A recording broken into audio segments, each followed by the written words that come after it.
Hello friends, જય શ્રી કૃષ્ણ. કેમ છો તમે બધા? મજામાં? આશા રાખું છું કે તમે બધા મજામાં હશો. ચાલો કિચનમાં આવી ગઈ છું અને બનાવવા છે નૂડલ્સ. તો અક્કા નૂડલ્સનું પેકેટ લઈ લીધું છે અને એને બોઇલ કરવા મૂકી દીધા છે ને એમાં 1 ચમચી તેલ નાખ્યું છે બાફવામાં જ, અને થોડું એવું મીઠું નાખ્યું છે.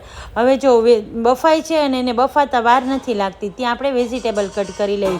તો લઈ લીધું છે કેબેજ, હવે કેપ્સિકમ છે, ગાજર છે અને લીલી ડુંગળી લીધી છે. સૂકી ડુંગળી પણ નાખી શકાય, પણ મેં લીલી ડુંગળી લીધી છે અને લીલી ડુંગળીના પાન અલગથી રાખ્યા છે. વેજીટેબલ કટ થયા ત્યાં તો વચ્ચે જોયું તો નૂડલ્સ પણ સરસ થઈ ગયા હતા.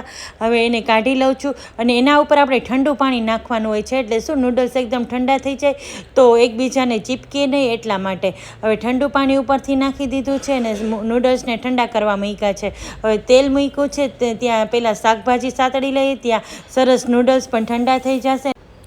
અને આમાં જોઈતા 3 સોસીસ મેં લઈ લીધા છે. હવે તેલ ગરમ થઈ ગયું એટલે બધા વેજીસ નાખી દીધા છે અને એને થોડું સાતળી લેવાનું છે. આને એકદમ 100% કૂક નથી કરવાના, કારણ કે આમાં થોડો ક્રંચ હોય ને તો જ મજા આવે.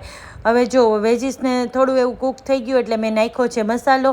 આ હક્કા નૂડલ્સના પેકેટમાં જ સાથે આવે છે, એટલે બીજા મસાલાની કોઈ જરૂર રહેતી નથી. હવે એ સતળાઈ ગયું છે સરસ મજાનું ને ઉપરથી થોડો એવો મરી પાવડર નાખ્યો છે. હવે આપણે ગુજરાતીમાં એટલે આવા બધા તો નુસ્ખા કર્યા જ રાખે. હવે જો એમાં બધા સોસીસ નાખું છું. 1 ચમચી મેં લીધા છે, 3 સોસ. એમાં છે સોયા સોસ, સાથે ગ્રીન ચીલી અને રેડ ચીલી, એ પણ 1 ચમચી લઈ લીધા છે. હવે નાખી દીધા છે નૂડલ્સ. હવે આને બે ચમચાથી સરસ ચલાવી લીધા છે. હવે ચાલો, નૂડલ્સ આપણા રેડી છે. હવે આની સાથે આજે છોકરાઓને છાશ તો નથી આપવાની, નથી કોલ્ડ ડ્રિંક્સ આપવાની, પણ ટેટીનો જ્યુસ કાઢી આપવાની છું. તો જો ટેટીને આ રીતે કટ કરી લીધી અને હવે છરી અને ચમચાના મદદથી હું બધો અંદરથી પલ્પ કાઢી લઈશ અને આને મસ્ત ગ્લાસ બનાવી દઈશ ટેટીને. તો જો બધો કાઢી લીધો છે પલ્પ અને આનાથી બી અલગ કરી નાખ્યા છે અને મેં મિક્સી જારમાં નાખી દીધું છે.